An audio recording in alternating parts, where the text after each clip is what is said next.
ముగ్గురు ఉన్నారు. ఒకటి నా కన్న తల్లి. మేము జోడగట్లో ఒక ఈవెంట్ చేశాం. ఈవెంట్ చేసినప్పుడు మా అమ్మగారు ఏం చేశారంటే, వీళ్ళేంది నాన్న ఇంత చాలా పేదరికంలో ఉన్నారు అని చెప్పేసి మా అమ్మ ఆ రోజు మాట్లాడుతుంటే ఏడ్చేశారు మా అమ్మ. ఆ రోజు నాకు అనిపించింది, అరే మా అమ్మ వీళ్ళ కోసం ఏడుస్తున్నారు. సో అమ్మ బాధపడుతున్నందుకు మళ్ళీ ఆ కన్నీరు మా అమ్మ కళ్ళలో చూడకూడదన్న ఉద్దేశంతో ఒకటి.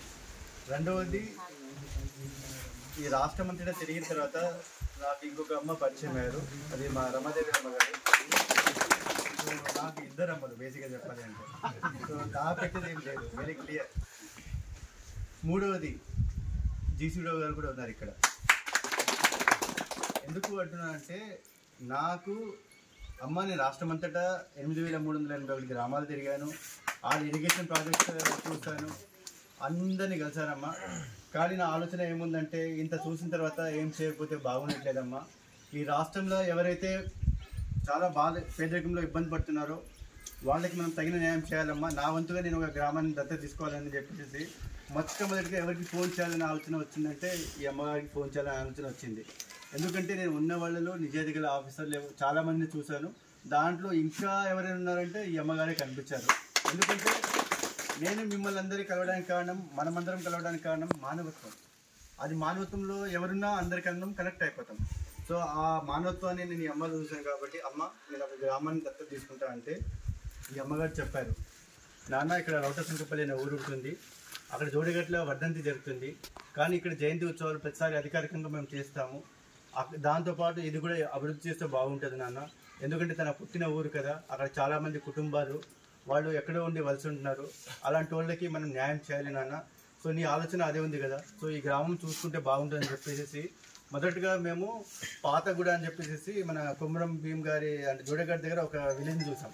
అక్కడ ఎంపీడీ గారితో తీసుకెళ్ళి, దాని తర్వాత అది కాదమ్మా అది ఫారెస్ట్ ఉంటుంది, అక్కడ మళ్ళీ ఫారెస్ట్ వాళ్ళు చాలా ఇబ్బంది పెడతారు, ఎందుకంటే ఉన్నది గవర్నమెంట్ పనులే జరగట్లేదు, నేను నా స్వతహాగా వస్తానంటే నాకు సపోర్ట్ కావాలి అని చెప్పేసి నేను డిఎఫ్ఓ గారితో మాట్లాడినా, దాని తర్వాత కలెక్టర్ గారితో మాట్లాడినా, దాని తర్వాత వీళ్ళందరితో మాట్లాడినా. వచ్చిన తర్వాత ఈ అమ్మగారు ఇక్కడ తీసుకొచ్చారు. తీసుకొచ్చిన తర్వాత చెప్పారన్నమాట, ఏంటి నాన్న ఈ ఊరైతే బాగుంటుంది, ఇక్కడ అంతా పీవీటీజీ వాళ్ళు ఉన్నారు, వాళ్ళు కోలాంస్, వాళ్ళు చాలా చాలా వెనుకబడి ఉన్నారు. సో నేను రాష్ట్రం అంతటా తిరిగిన తర్వాత ఇటు మన ములుగు ఐటీడీఏ ఏటూరు నగరంలో కానివ్వండి, ఒట్టూరులో కానివ్వండి, లేకపోతే మన్ననూరు ఐటీడీఏ ఉంటుంది, నాగర్ కర్నూలు దగ్గర ఎంప్లాయింట్ ఐటీడీఏస్ ఉంటాయి, భద్రాచలం కూడా ఉంటుంది. ఎవరు బాగా వెనుకబడి ఉన్నారంటే మన వాళ్ళు వెనుకబడి ఉన్నారు. సో వెనుకబడి పాటు ఉండడం ఇది కాదు, అవేర్నెస్ రావాలి. అవేర్నెస్ ఎలా వస్తుంది అంటే మనము మన నాలెడ్జ్ని పెంచుకోవాలి, అంటే మన అవగాహనని పెంచుకోవాలి. మనం దేని మీద పెంచుకోవాలా, మనం చేసే పని మీద పెంచుకోవాలా, వృత్తి మీద పెంచుకోవాలా, మన ఆరోగ్యం మీద పెంచుకోవాలా, ఇవన్నీ చేసుకోవాలా. ఇప్పుడు నేను మీ దగ్గరికి వచ్చాను అంటే మేమంతా ఎన్నింటికి 4:30కి బయలుదేరాం. 4:30కి బయలుదేరాలంటే మాకు కావాల్సిన రిసోర్సెస్ ఉండాలి, రావడానికి కారు ఉండాలి, లేకపోతే వెళ్ళడానికి ఏదో ఒక దారి అయితే ఉండాలి. సో మీరు కూడా మనమందరం కలిసి పైకి ఎదగాలి అంటే మొదటగా మన ఆరోగ్యాన్ని చూసుకోవాలి, దాంతోపాటు మన వృత్తి వ్యవసాయాన్ని చూసుకోవాలి, దాంతోపాటు చదువును చూసుకోవాలి. మనం ప్రతిదీ ఒక క్రమసంఖ్యలో పెట్టుకోవాలి. మొదటగా ఆరోగ్యం, చదువుతో పాటు మళ్ళీ ఇరిగేషన్, వ్యవసాయం. ఇక్కడ మనమందరికి ఉన్న మెయిన్ విషయం ఏంటంటే, నేను చూసింది మా అమ్మగారు ఒకటే చెప్పారు, నాన్న మనం వీళ్ళకి నీరుని అందించాలి. ఎందుకు అంటే మనకి నీళ్ళుంటేనే మనము వ్యవసాయం చేసుకుంటాము. వ్యవసాయం చేసుకుంటే ఏమవుతుంది, మనకి పిల్లల్ని చదివించుకోవడానికో, లేకపోతే మనము దవాఖాన చూపించుకోవడానికో, లేకపోతే ఇక్కడి నుంచి అక్కడికి వెళ్ళడానికో మన చేతిలో మనీ ఉంటుంది. సో నీళ్ళుంటేనే కదా ఇదంతా జరిగేది. నీళ్ళు లేకపోతే అయితే లేదు కదా. మనం ఇక్కడ ప్రతిసారి మనం ఇక్కడ పత్తే పండించుకుంటాం. పత్తితో పాటు రకరకాల పంటలు కూడా ఉన్నాయి, దాని సైడ్ కూడా మనం ఇచ్చేయాలి. ఇంకొకటి ఏంటంటే, మీకు కావాల్సిన ప్రణాళికలు ఆల్రెడీ నేను కలెక్టర్ గారితో మాట్లాడడం జరిగింది, అండ్ డీడీ గారితో మాట్లాడడం జరిగింది. ఇంకా ఇక్కడ చాలామంది పెద్దవాళ్ళు రాబోతున్నారు, అంటే ఐఐటి హైదరాబాద్ డైరెక్టర్ కానివ్వండి. దాంతోపాటు ఇక్కడ ఈ రాష్ట్రం అంతటా ఈరోజు నీళ్లు ఉన్నాయంటే దానికి మూల కారకులు ఎవరంటే మా గురుగారు ప్రొఫెసర్ పాండురంగారావు గారు.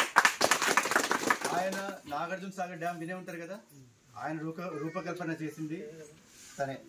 ఇక్కడ మనం దారిలో వచ్చినప్పుడు కరీంనగర్లో ఒకటి డ్యామ్ కనిపిస్తుంది కదా మెయిన్ రోడ్డు మీద, లోవర్ మానేట్ డ్యామ్, అది డిజైన్ చేసింది అతనే.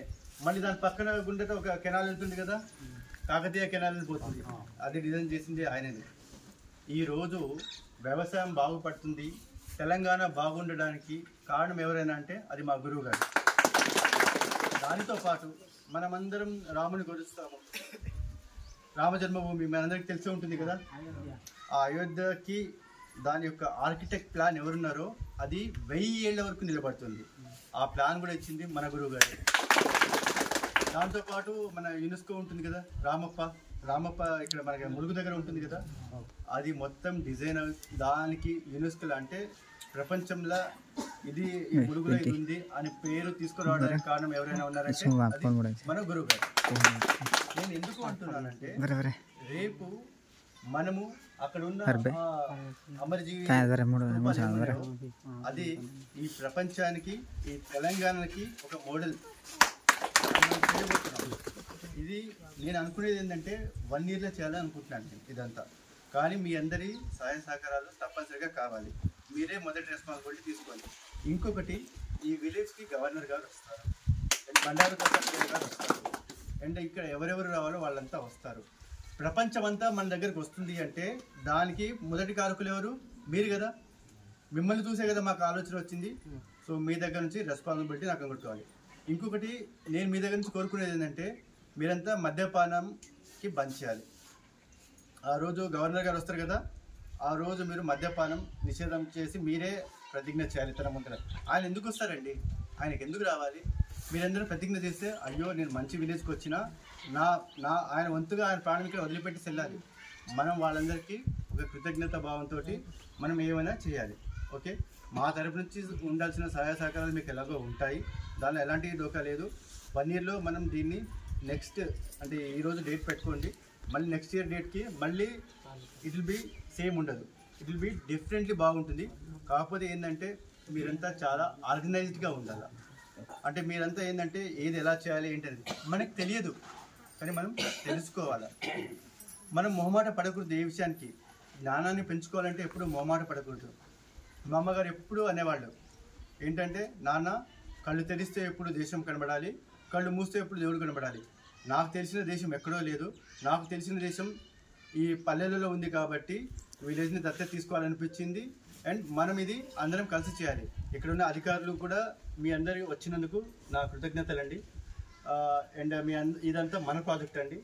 ఇది మనము మీరు ఉన్నా లేకున్నా ఆ దత్తత రోజు మనం ఆ రోజు 1 year తర్వాత కలుస్తాం కదా, మీరు ఎక్కడున్నా కూడా ఇక్కడ రావాల్సిందే.